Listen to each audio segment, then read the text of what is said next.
Bonjour tout le monde, bienvenue à la Société des Jeux. On se retrouve aujourd'hui pour un déballage. J'avais dit que j'en faisais pas sur la chaîne, sauf lorsque ça en vaut la peine. Alors petit indice, un petit D6, non pas pour la valeur du dé, mais plutôt pour Dungeon, Dude, Dame, Danger, Dice and Dragon. Qu'est-ce que c'est? Un petit jeu Kickstarter reçu. Alors, immense boîte. Je pensais pas que ça allait être gros comme ça. Ça m'intrigue, j'imagine que vous aussi. Alors, D6, on regarde ça à l'instant. C'est parti.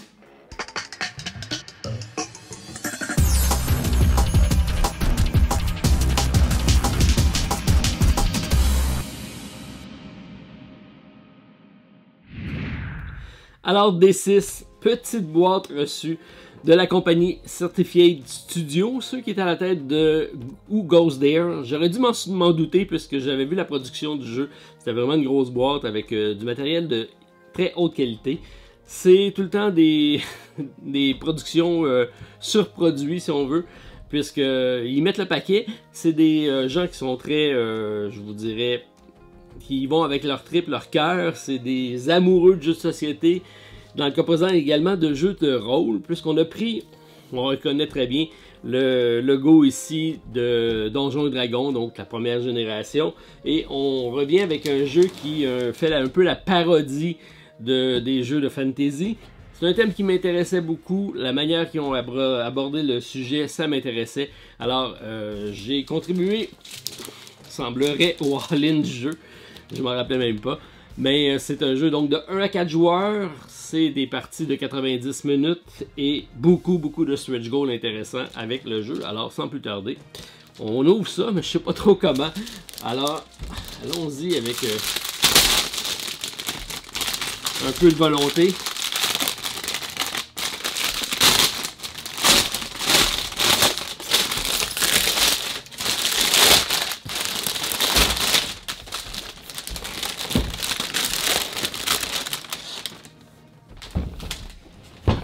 Ok, une première étape de fait avec le plastique.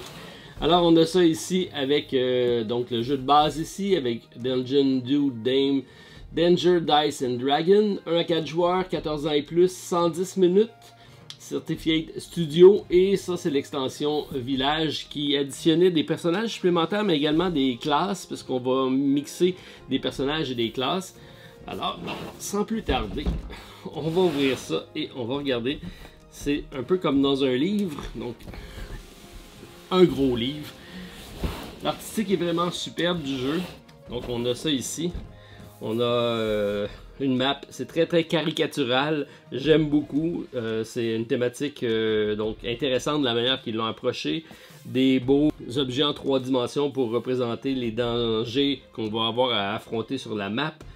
On a des cartes, on a des plateaux de personnages, on en a 4 dans le cas du jeu de base, donc on a 4 classes, ça sera toujours les 4 classes qui vont être disponibles. Par contre, comme je l'ai dit dans l'extension, on a des classes supplémentaires. Bien hâte de le découvrir, on a un petit aspect de backbuilding au niveau des monstres aussi, qui vont apparaître. Et c'est un jeu qui se joue joueur contre joueur, joueur en équipe pour un mode coopératif ou en solo, mais ça sera toujours joueur contre monstre. Alors bien hâte de découvrir ça. J'imagine que vous aussi. Si on voit l'artistique, c'est vraiment très accrocheur. Alors, j'aime beaucoup. Donc, des planches à découper. Ça, c'est assez intéressant ici. On a c'est des affiches de village et tout ça. Ça fait un petit résumé des actions qu'on peut faire dans chacun des lieux. Alors, ça sera disponible autour du plateau.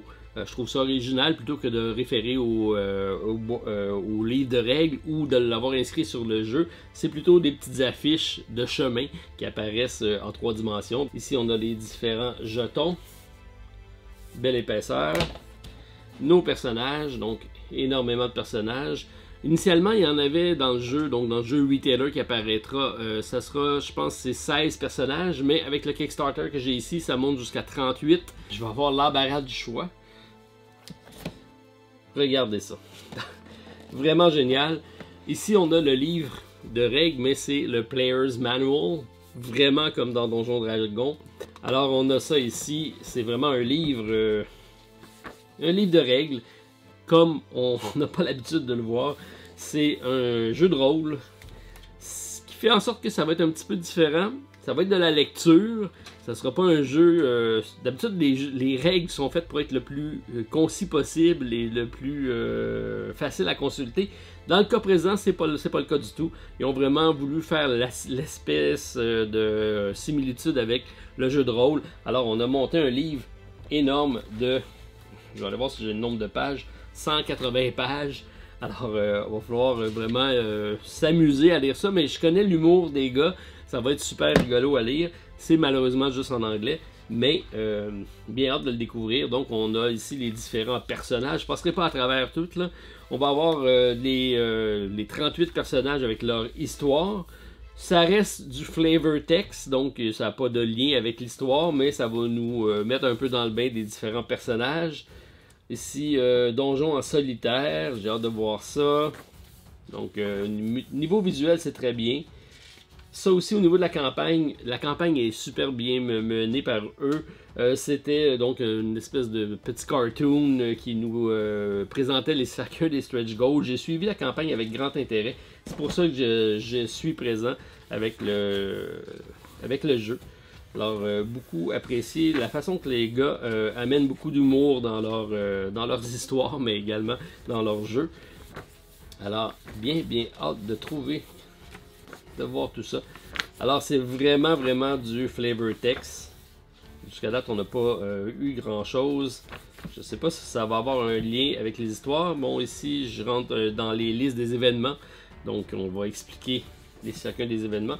On a le numéro de la carte, j'imagine, avec le texte qui est en lien. On a voulu faire en sorte que ça ressemble à un jeu de rôle. Donc, on peut s'imprégner d'une histoire lorsqu'on joue. Ça reste un jeu de société, on s'entend. Mais, des roll, read and correspond GM. Des interventions du GM. Vraiment, les gars. Donc, My Token, on peut personnaliser ça. La fiche de personnage, on va avoir un petit plateau en 3 dimensions, je vais vous montre ça à l'instant. Mais les fiches vont être téléchargeables si vous voulez jouer de façon conventionnelle avec une feuille et un crayon. C'est possible, donc c'est dans le livre et c'est également téléchargeable pour pouvoir les imprimer et y jouer.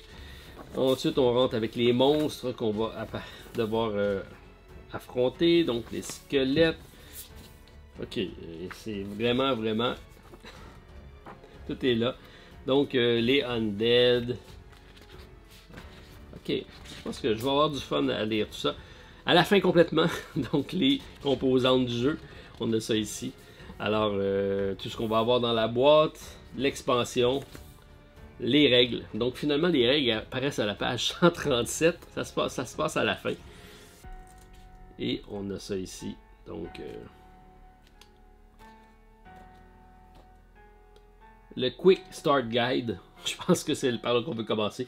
Donc 177, setup, combat, la résolution d'un tour, les crédits, les pages blanches et les maps. Superbe le manuel, donc une production vraiment de haute qualité. Et on voit ici tous les composantes sont engravées pour pouvoir mettre les différents tokens. Ça, je pense que ça marche pour le coop et le solo. On va devoir affronter les créatures et les mettre sur chacun des emplacements. Donc, c'est des body hunters, si on veut. On doit trouver les différents personnages. Ici, c'est Hide Collection Board. Ok, assez intéressant. Vraiment la haute qualité, comme je vous dis. Tout est superbement bien encavé. On a une prison ici. J'ai aucune idée à quoi ça sert. Alors, des bénéfiques pour des actions héroïques. Ici, on va avoir un cadran. Superbe. On a le plateau ici. Je vais le mettre de côté. Je vous le montre lorsque je vais passer. Ici, ça, c'est les jetons des classes. Donc, on a ici le Slayer, qui est celui qui va être qui va rentrer dans le tas. Ils sont même marqués, ils sont tagués ici en dessous. Ça ici, ça s'appelle le Wood... Comment ils appellent ça? Le Woodling. Donc, c'est un peu le Ranger, si on veut. Celui qui va tirer à distance. Celui-là, je l'aime. On aurait pu dire que c'est un magicien, mais non, c'est un... il appelle ça un mesmérisme. C'est celui qui va jouer dans la tête des monstres. Donc, il va les prendre le contrôle. Et ça, ici, c'est l'explorer. Donc, celui qui va résoudre des problèmes des villageois, qui va se promener rapidement sur la map. Ça aussi, j'aime beaucoup ça. On a repris un peu le système des Scrabble, donc des petites pièces de bois.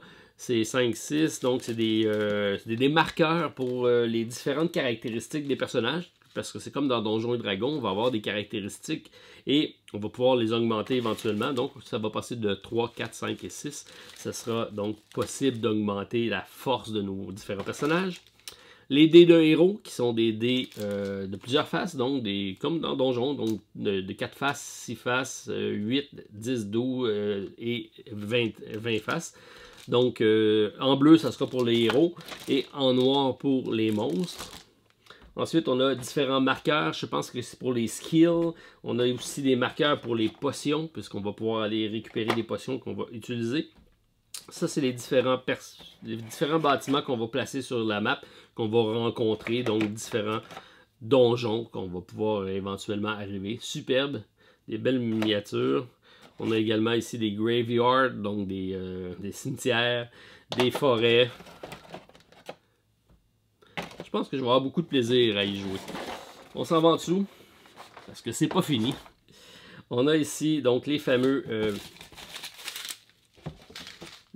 boards de personnages. Donc, comme je vous disais ici, le Woodling, c'est donc les actions. On va avoir 3 actions par tour.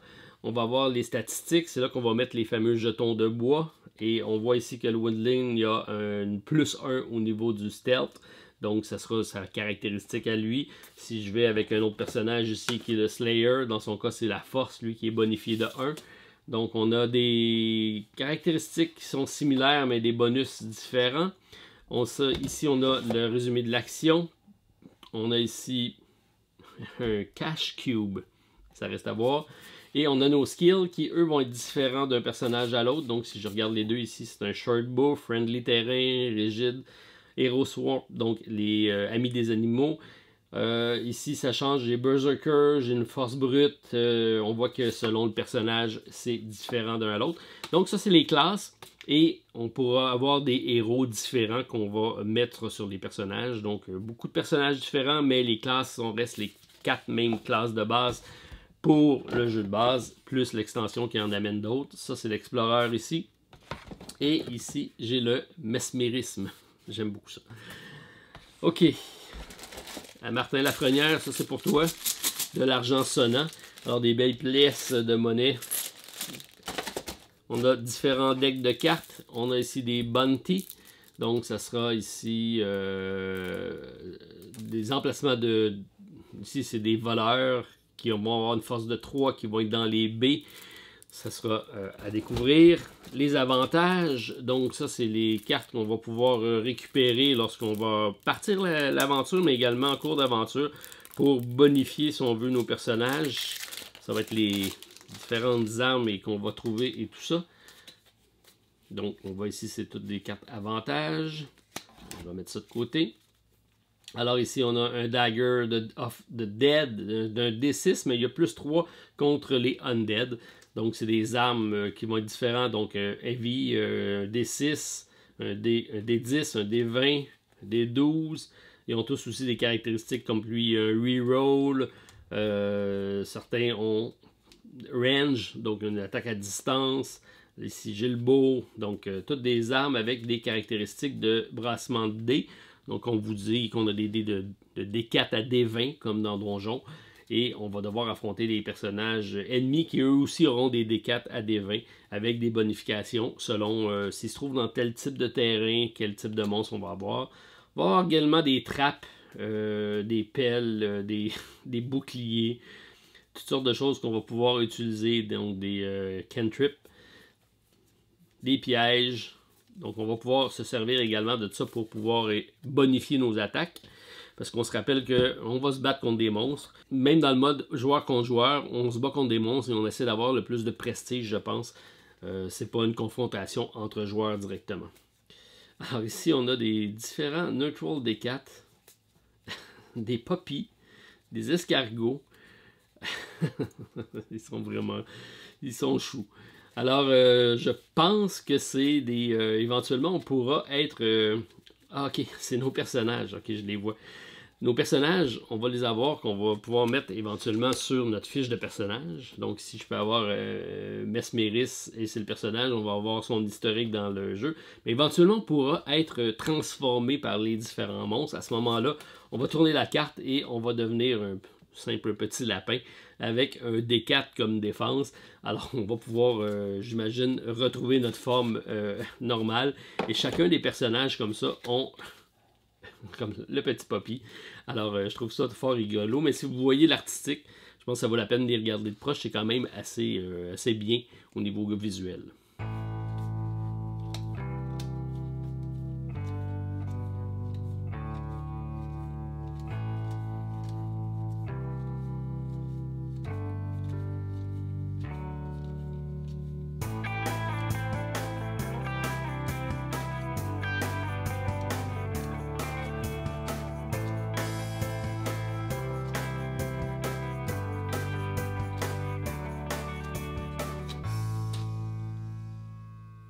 Alors, de superbes illustrations, ça c'est super bien. Ici, j'ai encore des alliances. Ok, je sais que j'ai des cartes d'événements également qui vont faire leur apparition. Ça va être à découvrir dans les 180 pages des livres de règles, mais non, ne vous en faites pas. C'est à peu près une dizaine de pages, c'est pas... le reste c'est du flavor. Donc ça ici, c'est des Heroic Quests. Ça aussi, ça va être intéressant. Donc des objectifs probablement. Ok, donc il faut se battre contre des monstres intelligents. Wait. J'ai hâte de voir. J'ai vraiment hâte de voir. Je pense qu'on va rigoler pas mal avec ce type de jeu-là. Genre de jeu que je vais essayer avec ma gang qui aime beaucoup le type de jeu Heroic Fantasy. Je pense qu'ils vont aimer ça. Puis en plus, c'est des Anglais, donc ils vont sûrement apprécier. Donc ça, c'est des cartes événements, des alliances. On voit ici au niveau du board de rangement, c'est tout bien fait. Chacun des cases, on a des cases pour les cartes et ils sont même identifiés. Donc j'ai ici les Heroic Quest, les Aliens. Donc Alliance, ça va ici.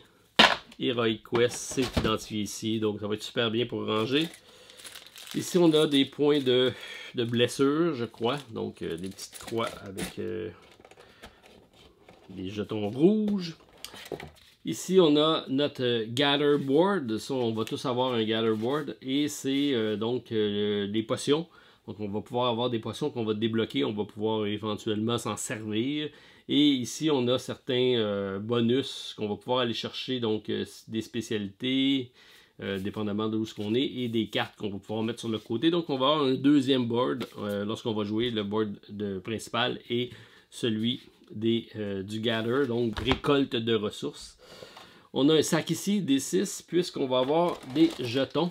Et regardez si c'est bien. Alors c'est ça les monstres qu'on va affronter. C'est un petit peu le principe de Too Many Bones si on veut, mais des petits cubes de bois ici. Et on va voir le monstre. Donc ici j'ai un dragon, un golden dragon qui a un D20 plus 4. Ça va être très dur à battre. Et de l'autre côté, je vais avoir ce que je vais avoir comme récompense. Donc 2 pièces d'or ici et une bonification d'armure de 2. Peut-être qu'on va utiliser ces écailles. Donc ça c'est super bien. Ils ont des couleurs également puisque c'est ce qui va déterminer un petit peu l'emplacement qu'on va les mettre, je crois. Et... ça s'en va dans le sac et donc on a une espèce de backbuilding pour les monstres qu'on va choisir. Donc on va piocher ça. On va mettre ça de côté et on va regarder la map. Alors la map durant la campagne a eu une bonification. Donc il y avait 2 côtés. Ça c'est bien. C'est bien, c'est pas une trop grosse map. Ça c'est super, j'aime ça. On voit ici que c'est vraiment écrit au crayon. J'aime beaucoup. Donc on va avoir le village, on va partir d'ici, on va avoir des quests à aller faire dans un open world, mais assez limité somme toute. Ici j'ai un cadran. J'imagine que c'est des tours de jeu. Et donc chacun des emplacements ici, on a des caractéristiques. J'aime beaucoup, c'est bien fait. Et de l'autre côté, on a... Oh. Lui, je le connais pas du tout. Alors, village... Ok, je suis pas sûr que c'est pas le dance. Bon, ça va être à découvrir. Assez intéressant. Avec des flèches, donc... ok. J'imagine que c'est sensiblement le même le même gameplay que de l'autre côté, parce qu'on va avoir les mêmes lieux, je pense. C'est juste que le village, plutôt que de partir dans le coin, il part ici. Puis ils ont mis ça comme si c'était un DM qui préparait sa partie de jeu. Alors, on va se déplacer dans différents lieux à partir de la map ici. Donc, c'est des emplacements différents, mais aussi une façon de présenter différente, fort intéressante. Si je regarde au niveau de l'extension qui est ici, on va se gâter. On a une grosse boîte. Alors, It's Take a Village, an expansion. Donc, ça prend un village. Qu'est-ce qu'on a? Donc, on a nos 3 classes ici de supplémentaires. On a 16 environnements supplémentaires. On a des personnages. On a des différents cartes holder. Donc, c'est des un peu comme dans Seven Continents. Donc, pour mettre les différentes cartes. On a des trays vraiment. Donc, la fontaine ici. C'est vraiment surproduit. On a les boards individuels pour nos 3 nouvelles classes. On a des potions et des skills. Ça, c'est pour aller chercher des skills. Alors, regardons ce qu'on a à l'intérieur. Elle est moins garnie, celle-ci. Mais elle me semble tout aussi bien faite. Donc, les punch boards pour ce qu'on va devoir monter pour tenir les cartes. On a ici des personnages, donc on peut jouer avec les standees ou avec les meeples en 3 dimensions qui représentent les classes. Généralement, on met les classes sur le board et on garde les standees pour lors des combats, lorsqu'on fait les combats, donc on a une façon de gérer tout ça. Alors bien, c'est bien fait. Ok. Ici, on a donc des ressources supplémentaires. Je pense que c'est les mains par contre. Les montagnes, les forêts, ça c'est nouveau. Donc là, les classes supplémentaires qu'on a, c'est évidemment en rose, un barde, ça va de soi. Ensuite ici, on a, je pense, je sais qu'on a le cleric, je sais pas lequel est lequel, et on a le werewolf. Donc ça ici avec la lune, c'est pas vraiment un werewolf, donc le loup-garou qui va hurler à la lune et se transformer. Et ici, avec les ailes et la couronne, c'est le cleric. Ah, ça c'est bien. Je me demandais pourquoi il y avait beaucoup d'espace. C'est lorsqu'on va faire les fameux trays en 3 dimensions pour pouvoir les card holders, on va pouvoir les laisser monter. Ils vont rester dans la boîte, comme ça on n'aura pas à les remonter à chaque fois. Donc ça c'est bien. Alors ici on a le barde avec les différentes caractéristiques. On a le cleric. Donc, oui, effectivement, c'est toutes des choses différentes. Et ici, on a le werewolf, qui est notre loup-garou. On a ici des personnages supplémentaires. Comme ça, on n'en avait pas assez. Et on a les potions et les skills qui sont de la couleur de nos personnages supplémentaires. Donc, c'est pas une extension qui a énormément de matériel. C'était surtout pour les classes que je tenais à l'avoir. Donc, c'est toujours intéressant d'avoir des classes supplémentaires. Mais je pense que vous pouvez amplement y aller avec tout simplement le jeu de base. La quantité de matériel qu'on a, je pense que c'est amplement. Alors, D6, j'ai regardé une partie, ça me semble très fort prometteur. J'aime beaucoup un petit gameplay assez simple. On va donc se promener, faire des objectifs, brasser des dés, récolter des cartes. Les cartes, on les utilise. Quand on a une arme, ça nous permet de passer un D6, mais après ça, on ne l'a pas, à moins qu'on ait des compétences pour les garder. On va devoir collecter, fouiller des terrains. Alors, il s'agit en coop, en solo, et de 1 à 4 joueurs. Alors, D6, si vous appréciez, pouce en l'air, commentaire la vidéo, répondez au sondage si vous voulez une partie. Moi, j'ai bien hâte de l'essayer. Alors, c'était ma présentation de D6 pour Certified Studio, un petit Kickstarter reçu dernièrement. Alors on se voit très prochainement pour un autre jeu à la Société des Jeux. Bye tout le monde, à la prochaine.